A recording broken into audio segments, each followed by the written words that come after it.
Hello, I'm Beth Joey and welcome back to my YouTube channel. If you are new here, welcome.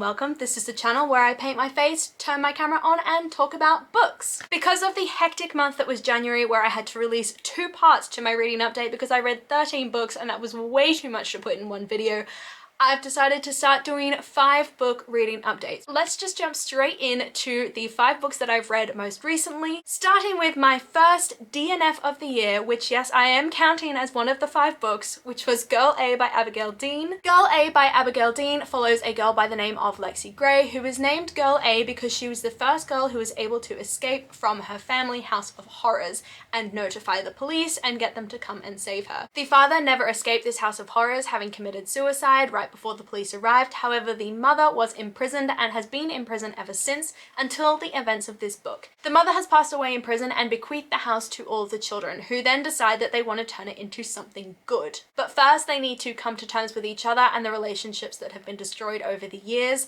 and through that time where they were imprisoned by their parents, and also come to terms with the house and the events that took place in it as well. As for my review, I DNF'd this book not because I didn't like it, but because I think it wasn't the right time for me to be reading it. I reckon I really would like it if I was more sort of emotionally prepared for what was about to take place. But for now, I found the structure really confusing as it jumped backwards and forwards in time and swapped between different perspectives without really announcing who this new person was and how they fit into the rest of the story. The chapters felt really long and arduous, which wasn't helped by 1, the fact that the chapters were longer than what I would usually enjoy, and 2, the content was really dense, so reading it actually felt like an effort. The timeline events as it was covered in the book was also incredibly confusing because it would assume knowledge about certain characters and certain events which hadn't actually been covered in previous chapters as it jumped back and forth in time. And oftentimes a character was introduced with no context about how they fit into the broader storyline,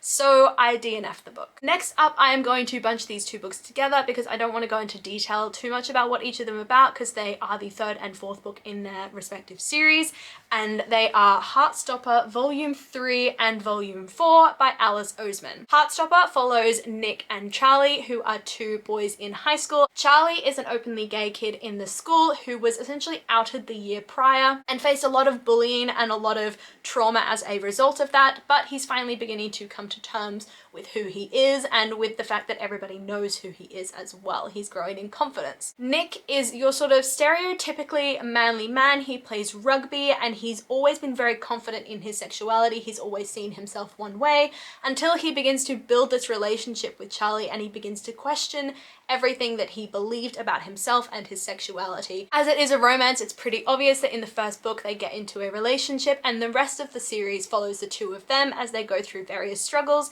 be it bullying, be it mental health, be it eating disorders. There's a definite trigger warning, I believe, for the 4th book for eating disorders and mental health especially. As for my reviews of these, I don't want to go into too much detail because my reviews obviously were very specific to the events of the book, but they are incredibly sweet and I love how they go into detail and they don't shy away from exploring the different traumas and the different difficulties that each of the boys face. Nick as well begins to realize some things about Charlie that are incredibly challenging, and it goes through how when you're such a young person and you don't understand everything that's going on, how you're able to help someone that you love, and at what point you should sort of back off and say, no, you need to speak to a professional. You also get to explore all different types of families. So for example, Charlie's family, the parents are still together. However, with Nick's family, the parents are separated. So yeah, both of these books got 5 stars from me. I absolutely love them and I recommend these to anyone and everyone because they are just so important and I feel like I learned a lot from reading them, and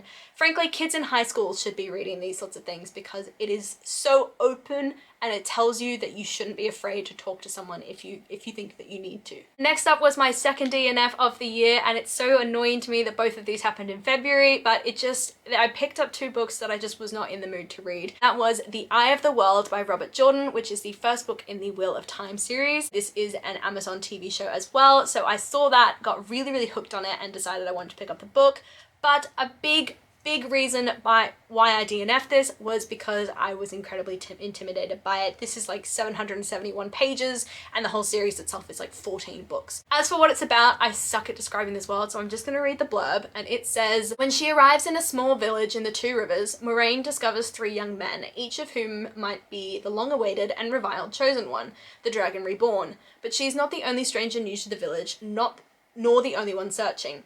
In a race against time and the agents of the shadow, she must guide her charges through lands of myth and legend, towards allies both new and old, and into the footsteps of prophecy. Fascinating story, incredibly epic fantasy, but I just wasn't ready. I think as well, having so recently read Crescent City and the epicness that was that, I need a few easier reads before I jump into something of this scale, which is why my next book was Breath of Fire by Amanda Bouchet, and I do not know if that's how you pronounce the author's name. I get it wrong every time. Breath of Fire is the second book in the Kingmaker Chronicles, which follows Kat, who is a soothsayer and kingmaker. This means that she has certain abilities. For example, she's able to somewhat control lightning. She is able to take someone else's power and use it against them, and she's also able to tell when a person is lying and therefore discern the truth from what they are saying. In the first book, Kat has been living in hiding, trying to escape the past traumas of her life and the tyrannical mother that she was raised by, and this is all going fine. She's hiding in the circus until one day Beta Cinta, named Griffin,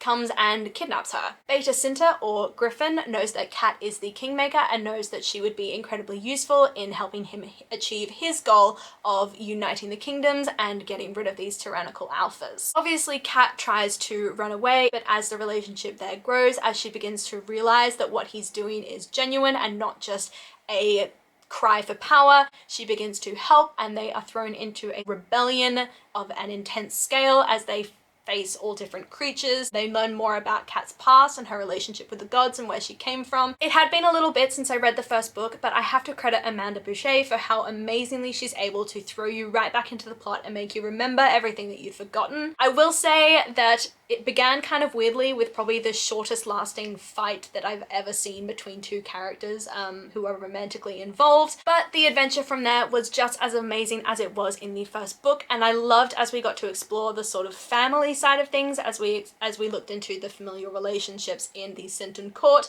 and then also within the Beta team as well. Plus learning more about Kat and where she came from and her powers and abilities and the gods and how they helped her through her upbringing was really fascinating as well. There was also a very big family related announcement at the end of the book, and I'm really excited to see how that develops in the third and final book, which is on my March TBR, so please do go and check out that video if you haven't already. Those are the 5 books that I have read most recently. I obviously loved 3 of them, which is the majority, so I'm saying that's a pretty good reading wrap up. And then obviously my first 2 DNFs of the year were in this update as well, because I just picked up books that I wasn't ready for after reading something as insane as Crescent City. I think I should have stuck with some easier sorts of things first. Let me know in the comments down below if you've read any of these books, if you've loved them, if you've hated them, if you have any thoughts on the books that I read or the books that I DNF'd. I'm always willing to be convinced to pick these sorts of things up again if you think that I potentially missed something that should have kept me reading. As always, like, subscribe down below and hit that notification bell to be notified when I release new content, and I will see you in my next video. Bye!